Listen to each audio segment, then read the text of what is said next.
Ти ще бягаш 20. Така, вие сега ще се превърнете в детективи. Какво детективи?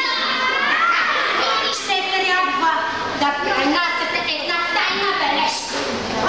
Ама много тайна бележка. Тя е скрита в къща. Ще отворим плика, след като всеки един от вас е докоснал бележка. А това ще стане последният начин. Давам бележката на капитаните и като свирна и кажа ма чакайте, че тук с 2 см е по-различно. Обикалям с дръж. Обикаляш стола, бързо обикаляш стола. 50